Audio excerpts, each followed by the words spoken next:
Robert Mbui, MP for Kathiani constituency. Good morning. Yeah, morning, morning viewers. Karibu sana. Happy to be here. Karibu sana. Asante sana. Before we get into today's quote, just clear the air for us on this process. When somebody steals the maize, well, takes the maize, they don't steal. You know, members are honorable. I love that you catch yourself. When somebody takes the maize and they go with it somewhere and they set a maize in a house, can they be considered to be legally operating business of the county assembly or national assembly? No, that's not possible. In fact, the only thing that happens when you remove the maize is that the house cannot sit at that time without the maize. That's the only thing, the only effect you have by removing the maize. Otherwise, you cannot take the maize and then decide you are a speaker, because you see, at the end of the day, the manner in which a speaker is elected, you know, so that they can be able to transact business is well known in law. They have to have majority, you know, votes from members of that assembly. So you cannot just having the maize doesn't make you the speaker. You saw National Assembly maize was taken in June 25th last year. So the gentleman who walked around with it in the streets was not the speaker. Yeah, so it doesn't work that way. FYI.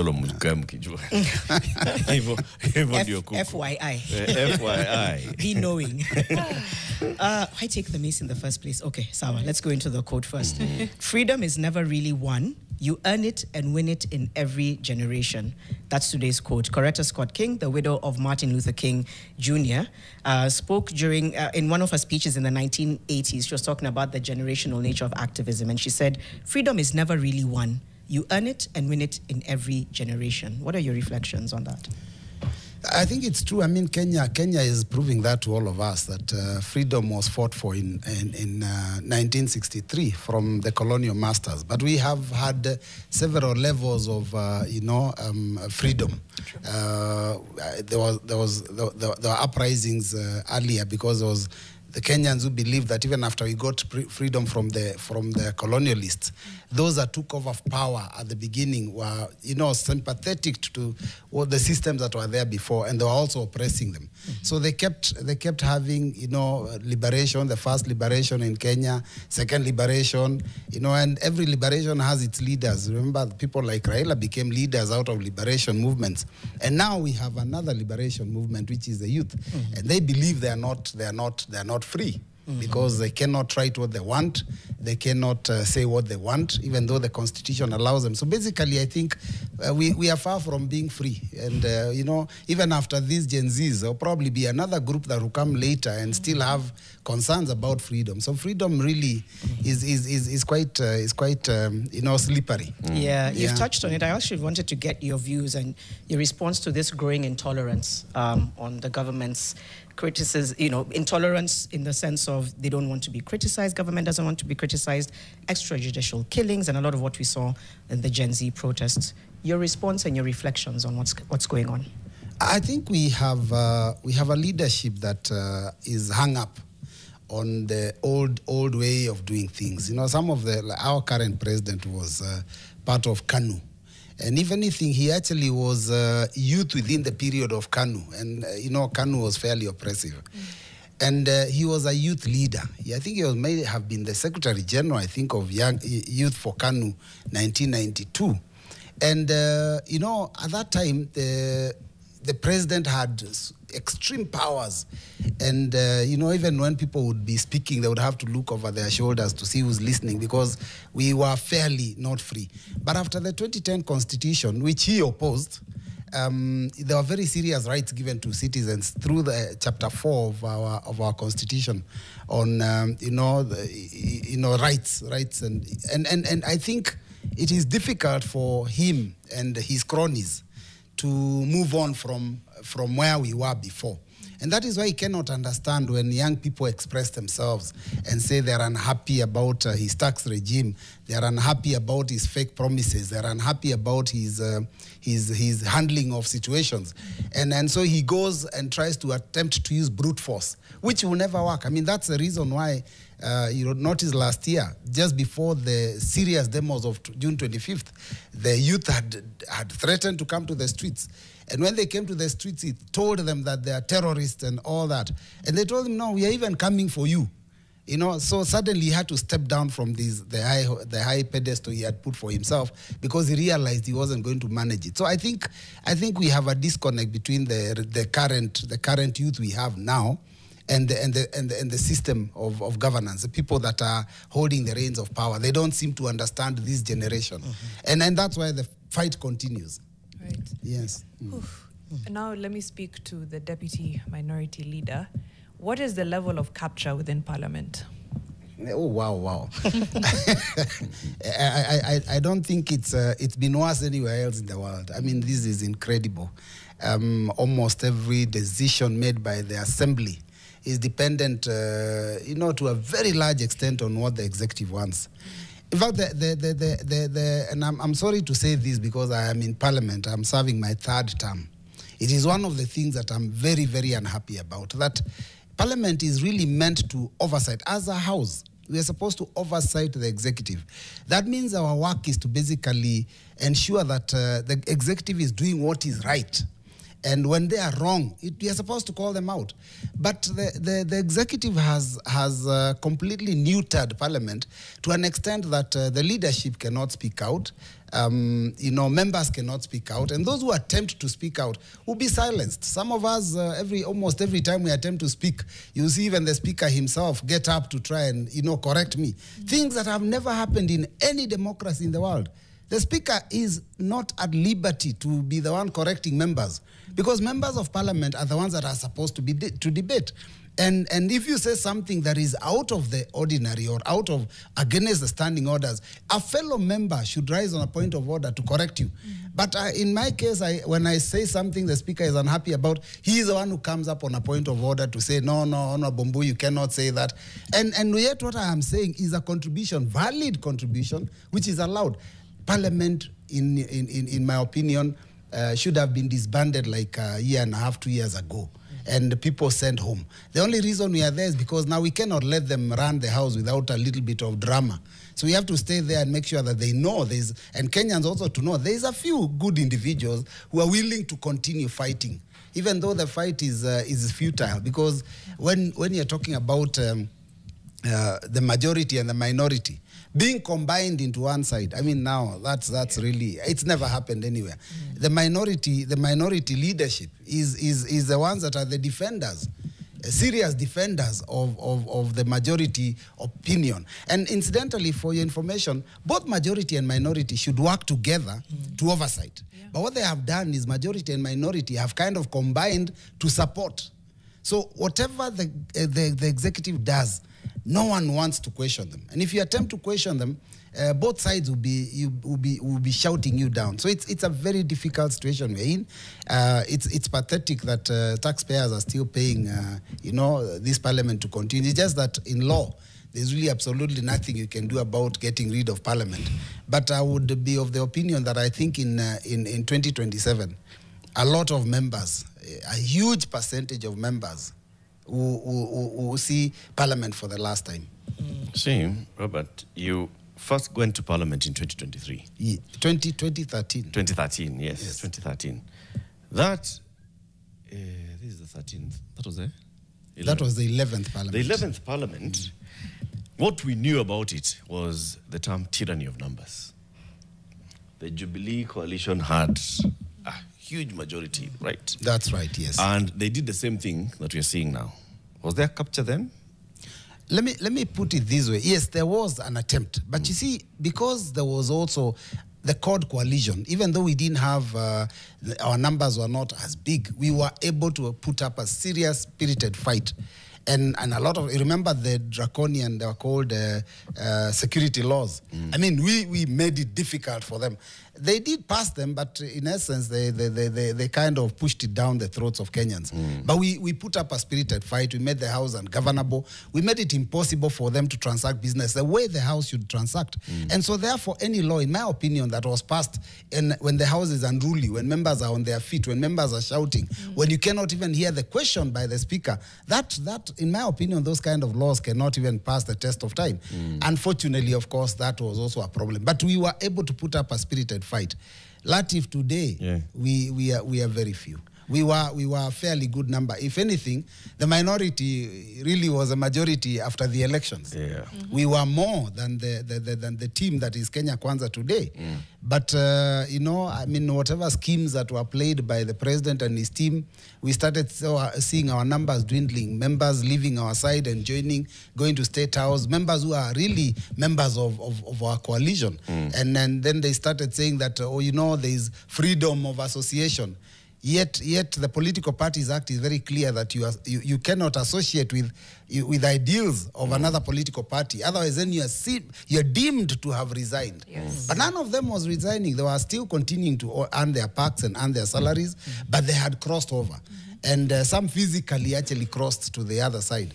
So 2013, the fight was we were able to put up a better fight. Today, it's difficult. I mean, 2017, yes, with the handshake, things changed even more, right? Yes, that is with true. the handshake. Now there was more of cooperation from people within your ranks of the minority. Yes. Who are cooperating more with the government, which is the same thing that we are seeing now with the broad-based. Sorry, with the broad-based government. It was a shrub.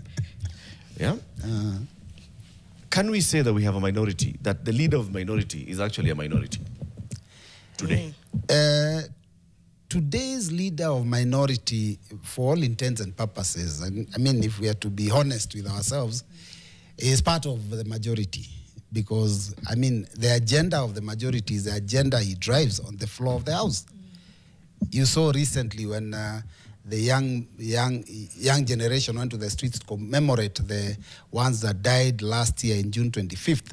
And the very next day, he is the one who was moving a motion to condemn the destruction of property. Yeah. Destruction of property. You know, attacks on, I don't know, stations, I don't know, attacks on, which we all condemn, all of us. I mean, as a country, we are not happy about the destruction of property. But the most important thing is the loss of lives. That wasn't featuring there because this was an agenda of the current executive.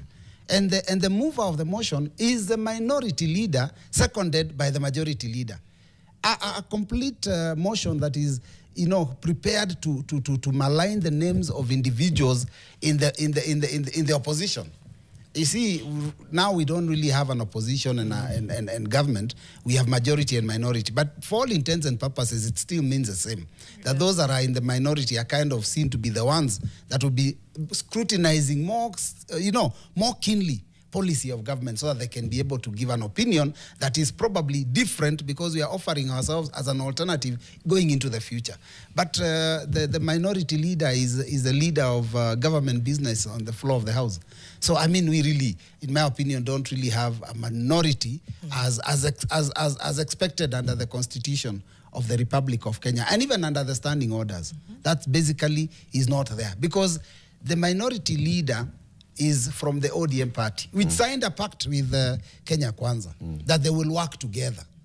The minute you say you work together, even in the House, it means then you have the same agenda. Yep. So how is it then you're going to be able to oversight? And look at it this way, our standing orders are very clear, that there are those committees that are very, very sensitive, that are watchdog committees that deal with issues of you know, public expenditure, Yes. and we look at, scrutinize, how is it that this money was spent? Was it spent in a prudent manner? Was you know, is there any kind of loss of public funds? Now, those watchdog committees are always supposed to be chaired and have a majority from the minority side, so that the minority side is going to keep the government on check and oversight the expenditure of government. But what is happening is that members who are whining and dining with the executive are the ones seated on in those positions. So I think I don't know. I think minority is almost dead. So how many members do you have in the minority? Now the true minority. Not I think will be about less than 50 now, in my opinion. But then now let me tell you, Latif, the most interesting thing. We may be less than 50 that are able to stand up now and say we belong to this side. There's very many that are silently on our side, so therefore they just don't want to be seen. I don't know, for now they think their bread is being buttered on the Kenya Kwanza side, so they're careful. And I can tell you, you will see them coming out. Very many DCP supporters, or even there are very many DCP supporters, very many Wiper supporters, very many supporters of those parties that are within the right now the realms of the minority. I mean, from all over the country, members are just waiting for an opportune time to start jumping ship. But unfortunately, in my opinion, I think people have to also, sometimes you have to bite the bullet and say, I'm uncomfortable with the policies of this government. And you've seen yourselves that there are members who they cannot address functions in their own constituencies. And I don't know, these small handouts they get from State House, what is put in them. I don't know whether they were prayed for in Shakahola, but small handouts and members cannot make serious decisions. And they would hang on to this situation for the longest time. I mean, it's unfortunate, but that's a reality and that's a truth. When you say there's, some of these members, are they, I don't want to use majority, minority, are they Kenya Kwanza Azimio people, in short, would be my question. There's a lot of members of ODM that are uncomfortable. I mean, I've seen it even here. Rival camps emerge in ODM as rifts of Ruto Alliance widen. Yeah. Yes, the truth is that there's a lot of ODM members that are unhappy about the relationship and that relationship between ODM and Kenya Kwanza. But they are a little quiet because they don't want to, they don't want maybe some kind of disciplinary action might be taken against them. But I would advise them not to be worried because the law is on their side. They're the ones who they were elected and they have to maintain the ideals of Azimio. And then there's also members of the Kenya Kwanza administration that are uncomfortable and unhappy about what's going on and would want to not to associate with Kenya Kwanza. I mean, there are very many members in their own constituencies. They will never mention Kenya Kwanza. Right. And they avoid because they know how difficult it is. Right now in Kenya, there are very few places you mention Kenya Kwanza and you finish your speech. True. In most places, there will be, when you start mentioning Kenya Kwanza, you'll hear words like one term and words like must go. Those are the kind of comments that Kenyans will be making. That's a reality on the ground. And since they were told to listen to the ground and we told them we want to wipe all the dirt, then we can move forward. I think that's a next that's a next direction for the country. Would you say within the Houses of Parliament that people have indeed shifted now to listening to the ground? Because that was one of the biggest issues last year. It was your people are telling you, don't vote for this thing, don't vote for this bill, don't vote for this bill. And you decide to toe the party line or to listen to the president and the executive, and we saw what happened. And then again, we found ourselves in an almost similar situation. I would say they are listening, and so what they are doing is they are not coming out to speak and shout very much in the House about Kenya Kwanza, in support of Kenya Kwanza. They are a little quiet, but I do believe that there is a bit more of listening to the ground. Now, you see, the reason why you have to do that as a member of parliament, and I want to address this on the issue basically to members of the Kenya Kwanza side. Last year, the people said that reject the finance bill. We stood on the floor of the House, ODM, Wiper, and other, like-minded members, KANU.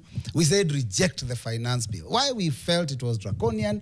We felt it was hurting our people, and especially coming a year after the 2023 one that imposed very serious taxes on every taxpayer. So we said reject the finance bill. Kenya Kwanza members listened to the public, and the public said reject the finance bill. In fact, when they did public participation, the finance committee, almost everyone who went before them, said reject this thing, other than a few paid up characters who are only, singing the tune of their masters. So the idea was to reject the finance bill. But they voted in support. I mean, that was shocking.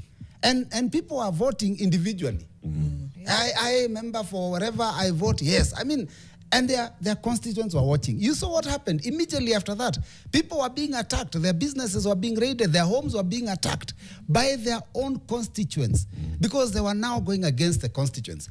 And then after they do all that, it is taken to the president, and the president calls a press conference the next day and says, you know what, after serious reflection, I've decided to listen to the voices of the people. I withdraw this finance. And the same character stood up and cheered him. And I'm thinking, my goodness, you knew the position of the public. You ignored the position of the public because you are doing the bidding of the president. Now he throws you all under the bus. I think because of that action, a few of them might be a little bit, well, I don't know whether they all learned, but I'm sure a few have learned. You would hope. You would hope that they I would have. hope that they have learned. After being thrown under the bus like that, you would hope the Yeah. scratches are there to remind you. It goes back to what you asked about capture. It's like now you're, and I don't know, this is more of a question or comment I wanted to throw to you guys, but in terms of Wiper, it's weak opposition, and I feel like it really downplays the urgent appeal for reform. And I'm just trying to figure out, okay, how do you rein? I think Mr. Mbui has talked about it, said, yeah, there's a bit of a compromise. But my question is, because I always want to fix, okay, so what happens next? We already know, and I'm calling it weak because it's weak opposition. It's soft, it's quiet. And then now you've left it to Gen Z and the youth to be the official opposition, unofficial opposition. And I'm just trying to figure out how do you come back from that? True. Yeah, just throwing it out there to everyone. Can I give you my opinion? Yeah. Actually, you may say the opposition is weak or the real minority is weak because of the numbers. The numbers that are known. There are no numbers, maybe even higher. But you see where we have a problem is that the leadership of the House, and that is the Speaker, he's very particular about who will get an opportunity to speak. And so many other times when members aligned to I would say myself, because we are on the same side, they would hardly get an opportunity to speak. So it's not even weakness in terms of numbers. It's also being weakened by the system. Because people don't know, public doesn't know that when you see a member not speaking, it's not because he probably doesn't want to speak. He probably wants to speak on every matter and he has put his card. There's no way even for you to know he has put his card. It's only the speaker who can see on his screen. You put your card, you slot in and you indicate you're interested in saying something. Even points of order, you even indicate you're on a point of order. The speaker can see all members on the screen. He can see those on point of order. He decides who speaks. So and you know, if the speaker decides to lean to one side and to ignore members that are leaning to the other side, it becomes very, very difficult. It weakens the opposition even more. I mean, it would have been fair, in my opinion. It doesn't matter even if we are 10 of us. Just give the 10 an opportunity because the others will be then there over 300. So give an opportunity to one leaning to government, give an opportunity to one, so that Kenyans can hear the alternative voice. So the alternative voice is silent in parliament. Is muzzled in parliament because the leadership knows that if we give so and so an opportunity, he's likely to say something that we don't want to hear. If you give Mbui an opportunity, he is likely to say something. And therefore, when Mbui speaks, everyone is listening so that you say something, they are standing. The speaker stands and says, no, I want to stop you right there. And yet, I have breached no standing order. He's not saying you've breached a standing order. He's just saying, no, you seem to have misread the motion. But you see, how can you be having a motion, and when I talk about killing, a motion about demos, and when I say killings, you stand up to correct me and say you can't talk about killings. How is that possible? So the problem is we are being muzzled by the leadership of parliament, by the ones that officiate of a parliament. If they were fair, you would probably hear a lot more members coming out, yes, and a lot of voices, at least an alternative to every motion that comes on the floor. Okay. Janet, I think you're asking though about the Wiper and the other parties emerging as proper alternative voices, not just within Parliament, but also outside. Right? Yes. Mheshimiwa, respond to that after the break. 28 minutes after 7, we are hosting Robert Mbui, the MP for Kadiani, and also the Deputy Minority Leader in the National Assembly. We're talking about power, politics, and process. Keep it here for that. Fixing the nation, one conversation at a time, on Nation FM, NTV, and on digital platforms.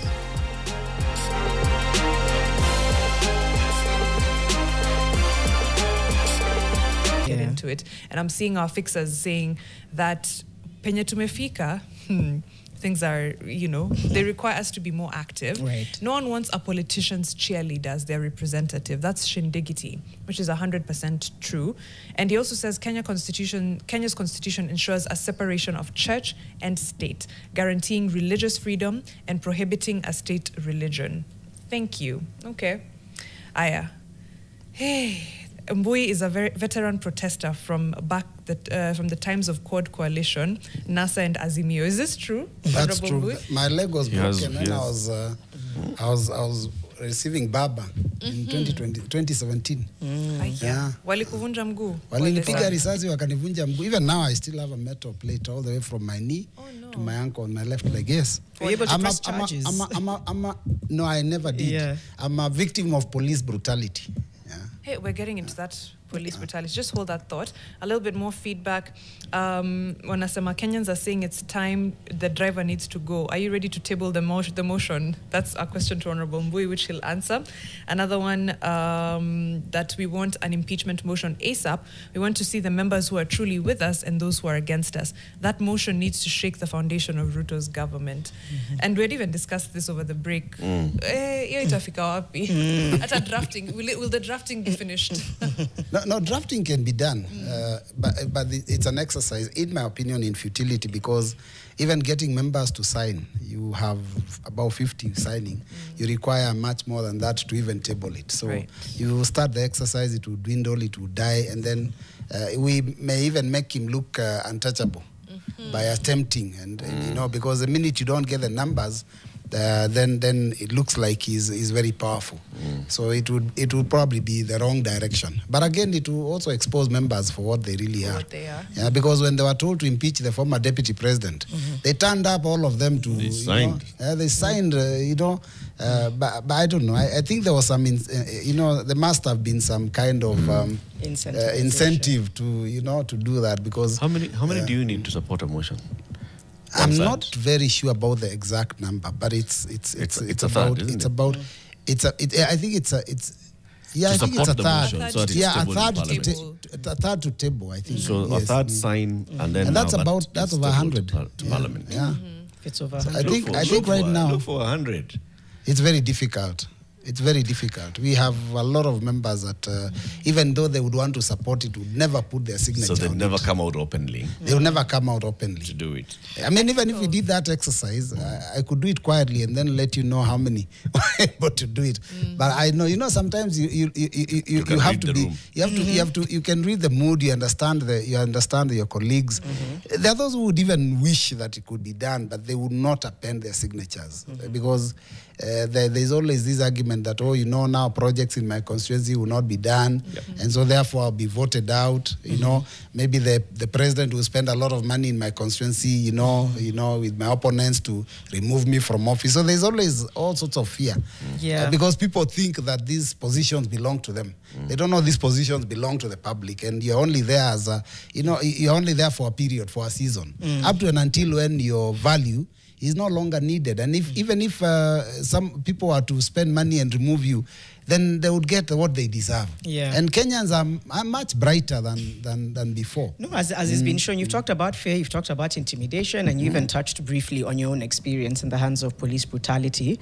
Let's have a listen now in just a moment and roll that clip where the CS for Interior, Kipchumba Murkomen, issued that shoot to kill order. I know he very quickly kind of backtracked on it, but let's have a listen so that we can just react to it as we continue on this really pressing, concerning issue around police brutality. Let's roll that clip.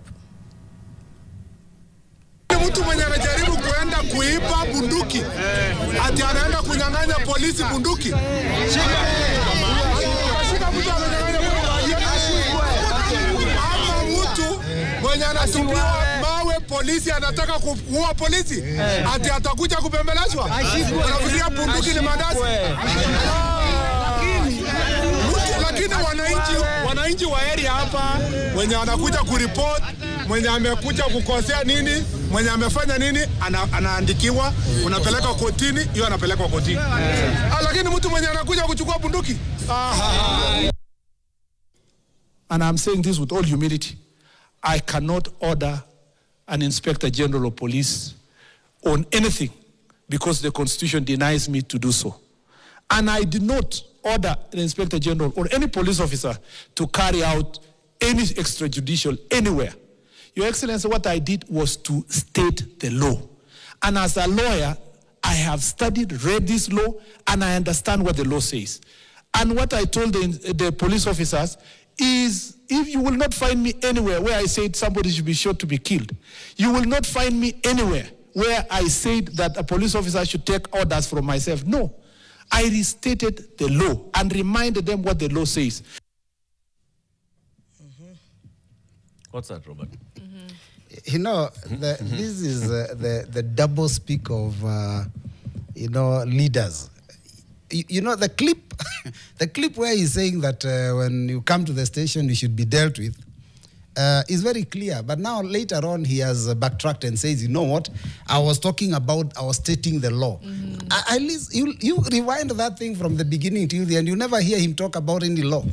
It's just that he was now at that time infuriated because in the morning of June 25th, he was walking around with a rungu in the streets and, you know, intimidating Kenyans and saying, you know, business will go on as usual. Now, he should have known that that was the day to commemorate the June 25th of 2024, and the youth had told him, we will be in the streets. We will come out in the streets. So he was trying to intimidate them early morning. He walked around with a rungu showing that he's capable. And now suddenly they actually get to the streets and they do their demonstrations. And so of course he had egg on his face. That's why he now decided now to threaten them. And this is not a new script. His own president did it last year. You know, he attempted to threaten this. I think that this generation called Gen Z, these ones are fearless. These ones are fearless. They are fearless. We attempted as a CORD, we attempted as a NASA, we attempted as Azimio to come to the streets of Nairobi. We could not get there. But these ones came on the day they said they'll come, they were able to penetrate the city because they're doing it spontaneously, they're doing it for the love of their country. So I think the embarrassment that he got is what made him make those reckless statements. It is true he did threaten and say that if anyone attempts to come to a police station, deal with them, kill them, shoot them. You know, that's what he said. He even said the police, these guns are not toys. Yeah. And now suddenly he's saying how I was teaching them the law. You know, how do you teach the law in a public baraza? And even when he said, you had the people, the background, if you listen to the background, when he says, if anyone comes to the police station, throws a stone or attempts to steal a gun, the public are saying, arrest them. That's actually, if you listen to the background, that's what I was hearing. Arrest them, shikao. But now he decides, no, that's not it. There is another way. Right. And the minute he said, wakikuja, I don't want to misquote him, but he was booed immediately. Yes. Immediately by the people around him. But again, it speaks to, when he says, again, I also don't order the Inspector General of Police. Which is it? Can you tell police officers or can you not tell police officers? Let me tell you, I find it interesting. Even when Kindiki was CS Interior last year, when the very many, over 60 youth were killed, he was the one coming out in press conferences and saying we shall not allow any demonstrations. Wewe Jaribu will deal with you. And then when people are killed, I asked him when we were vetting him. I sit in the appointments committee. I asked him that question. You are involved. You are the face of the impunity and the police brutality. And he says, no, you know, I am not able to I cannot direct the Inspector General on what to do. So then why do you go to those press conferences? Why was Murkomen loitering the streets of Nairobi that day? If it's not your business, and stay in your office. I mean, then otherwise don't come out and try and imply something. Then tomorrow you start saying, oh, you know, the law doesn't allow me. In fact, Professor Kibwana told Murkomen, when he issued that statement, what he has done is he has given himself now a blanket condemnation for anybody that will be hurt by, you know, using a police bullet. And he was told, look, I taught you law. What were you doing in the classroom? Professor Kibwana did say that, and we'll get a screen grab of that tweet. I think he was just very, very shocked. He's like, you were my student. What happened? And I think that's the case for a lot of us when we see people's, for their backgrounds, the work they've done either in corporate or, you know, even sometimes in their constituencies. And then when they get close to power, the shift is just... It becomes more personal and less about the law. And that's not sustainable. I think that's part of the anger that the young generation have towards the political class in general, because of that double speak, that kind of, when you get some little bit of power, you can lord it over them, and you think you're above the law. I think those are some of the things that annoy our youth. You know what really, in all these things, there's concern in what the Cabinet Secretary for the Interior says, which mirrors what the President says on June 25th last year, that this was an attempt at overthrowing the government. Okay? We have 349 people on Parliament Road who earn a salary every month. Tuko mwisho wa mwezi. These guys are earning $1 million each. And every month they are going home. What they did, was it on Thursday or Friday that you suspended business so that you can talk about what happened on Wednesday? That was Thursday. That was Thursday, right? And the whole conversation was, oh, you know this, you know the other. Parliament has sat over a whole year, plus a couple of days later, with 2 strong allegations from members of the executive that there was an attempt to overthrow the Constitution of Kenya. And Parliament, members who individually swore to protect and uphold the Constitution, have done nothing to demand answers on that. I always say, Parliament Road is the beginning and the end of our problems. Please, Deputy Leader of the Minority in the National Assembly, why is Parliament just sitting back on this? You know, Latif, let me tell you. Over 80 people have died. And the accusation is that they died in an attempt to grab power, to overthrow the government, to overthrow and subvert the Constitution. And Parliament is quiet. You know, Latif, one of the reasons some of us speak when we come to the media, we bare our hearts, is because that house, like I've told you, is controlled by the executive. Now, I will give you an example. The young man that was shot, the very first one to be shot in the streets of Nairobi when the revolution started, because it's really a revolution. The young people are demanding to be heard. And that young man called Rex Masai is from a place called Kamodhanga, is a neighbor of mine. Now, the first one again shot on June 25th outside Parliament. And this one was armed with a small flag, white handkerchief, and a bottle of water. If you can call if you can call his phone another weapon, that's what he had. He was shot outside the gates of Parliament. That one didn't even touch the gates. It didn't even touch the fence. Across the road, outside Parliament, he was shot by a sniper. He's called Erickson Chalo Mutisia. Now, Erickson Chalo Mutisia is my constituent. He's from Kadhiani constituency. And you know the bitterness we feel is this. Even after those people lost their lives, because I attended their funerals and all that, and I know that the parents are asking for answers. I'm lucky that at least Rex Masai is the only case out of the 60 plus where there's an inquiry into what happened. But Erickson Mutisia, nothing. All the others, nothing. Now, I will remind you that the president himself, immediately after the June 26th, to June 25th, I think the next day or the day after, he issued a statement to the nation and said he's going to compensate all families that lost their loved ones. It's a year down the road. There's been absolutely no compensation.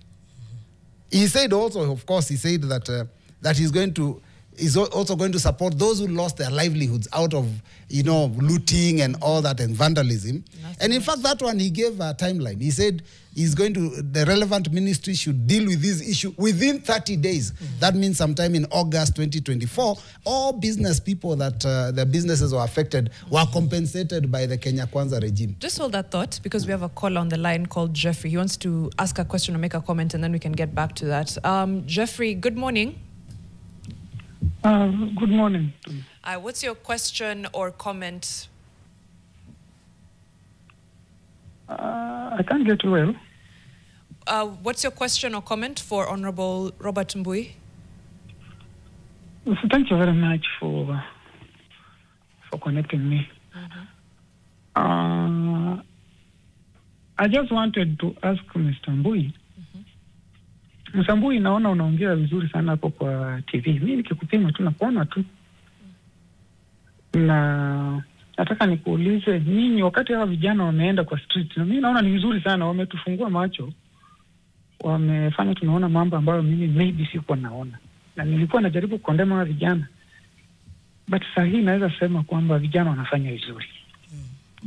Lakini mimi naona nation kwamba hawa jamaa wanajaribu kudirect energy where it's not necessary. Kwamba they are targeting the president. And they want maybe say the president to go home. Lakini my very big question is the president making laws? Is the president the problem to this nation or the MPs and the senators? Because hawa, uliza Mbui mshahara wake ni pesa ngapi? Mbui anakula mshahara wa say maybe 700,000 shillings. Lakini wana pesa zingine ambazo sisi tungetamani sana ziende shule, ziende hospitali. Hizi ambazo zinaitwa commuting allowance. Hizi ambao wanapewa 240 something shillings per kilometer. Hiyo ni pesa ni ya nini? Wakati wao walikubali mshahara wa 700,000 shillings. That's my question. Mbona wanapewa medical allowance na pesa zingine nyingi ambazo unapata parliament inapewa several billions of shillings, watu wachache sana, watu kama 400 people in parliament. So they're getting a lot. What I'm saying is, Mbui, even when you are discussing there, I can see you are not open to the problems that are ailing our country. You MPs and the senators and women reps, you are the problem to this country. You are not open. Amusemi yale ambayo ya ukweli, mnaficha. Na mimi nasema ya kwamba ukiongea hapo, uongee kuhusu mishahara yenu ambao nyinyi mmejilimbikizia mambo mengi sana.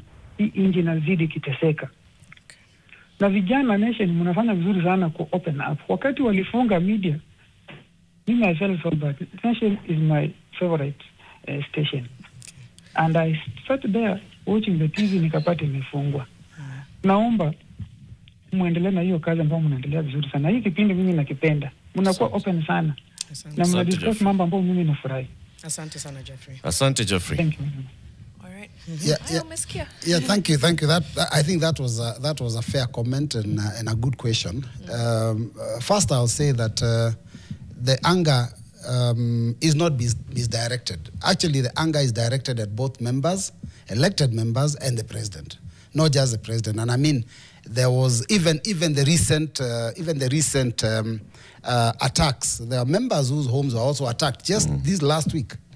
So it's really anger that is driven towards members. And you cannot condemn all members blanket. I mean, the president is one, but members of parliament, National Assembly, we are 349. So you cannot condemn every one of them. It has to be on individual basis. On the issue of salaries and perks, I was elected in 2013. My salary has not gone up. My salary has never gone up. I was elected in 2013. The salary that I expected to find, in fact, that was being paid by the previous, members of parliament, dropped because they introduced taxation. We started paying tax in 2013. Before that, members were not paying tax. So the members who are there in the 10th parliament and came to the 11th parliament, where when I got first elected, actually started getting a smaller salary than they were getting before. Now, on the issue of mileage and all, that has been there. I came to parliament and found mileage. So I cannot be the one to be blamed for it. But then again, coming from Machakos County, I also don't get mileage because I'm too close to the city. There are those members that will earn quite a huge amount of money for mileage because they come from far from the city. I am one of those members who has been critical of that program. I think it's an unfair arrangement because members get mileage allowance based on their distance from their constituency to the city, yet it is not related to how often they go. Yeah. So yet it's been that, but it's historical. It is not something that now Mbui as a member in the 13th parliament would be blamed for.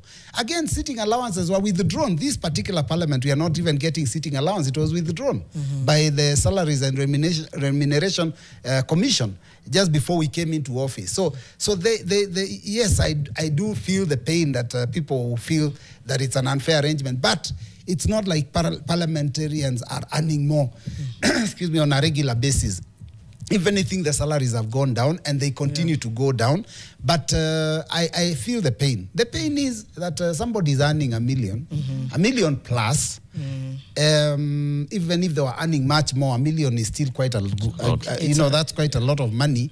And yet, when it comes to making the decisions that are going to help the country, they are either missing in action or they make the decision that goes against what the public want. If we were making decisions in support of the public, for your information, that question would not have come. So it's that being captured and making decisions in support of executive against the public that makes us also victims. And I want to say that yes, Kenyans continue being angry at your members, but look at how we vote on every motion, so that you don't direct anger at Mbui and stone me, yet I'm one of the few that are standing in that house to defend you. And every opportunity I get to stand up and speak, I actually speak in support of the public. There was an issue I was talking about, the one on Ericsson and Rex. I had not finished. This is a reality that I did table a question in Parliament on that matter of compensation for those two and others, because I didn't put the whole list. I just put those two and others because then it carries everybody along. That question, I have never been able to ask it on the floor of the House, yet I did take it to the table office. So Kenyans also don't know that you can initiate any business. Who frustrates that? This has to be approved by the Speaker of the National Assembly himself. And there is also a team that sits at the table office that will decide, you know, when Latif, if you go there and you say you have a question and you're told there is a queue and that there is 200 questions and you can only do like 4 or 5 per day, so you can see the how long you have to wait. But sometimes you can't be very sure, because sometimes I say, why can't you fast track a question that is at a national level? Because a lot of times we take questions about a road. I have a road from Keno to, I don't know, Kaani that needs to be worked on. So you find me asking that kind of question. But sometimes you have a question like that on compensation because of and police brutality. It will queue. You know, the system should be such that such a question should be given priority. And so members do actually try. Even members even try to bring what they call adjournment motions to discuss matters of national importance. Like when Ojwang was killed. A member did attempt to bring the motion and say, let's have an adjournment motion. We discuss Ojwang. But it was frustrated and the Speaker said, no, this question will go to the committee, let the committee interrogate, and then they'll give us a report. So you don't hear your members on the floor articulate that matter. And when the report came to the floor, 2 members spoke and the Speaker said, that's the end of that conversation. So we might look bad, but it's not us. It's you must direct your wrath at the people that are frustrating our efforts on the floor of the House to make Kenyans know where the problems are. We have a failed institution called Parliament. I agree, because it fails from the top. That's it. It's all just gone. Hey, is William still on the line, Phil? Okay, I suppose William isn't. We're just wrapping up the conversation now. Basically, Honorable Robert, how do we fix the capture or undo the capture? I know, okay, William has a question. Do we have enough time? Maybe just, yeah, because it's only a minute left and we do have to wrap up. How do we undo the capture?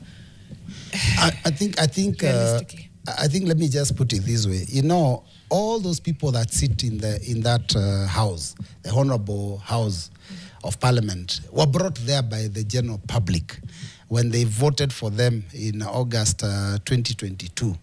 I think it is incumbent upon the voters to also now step up and ask their members to start representing them and stop representing the executive.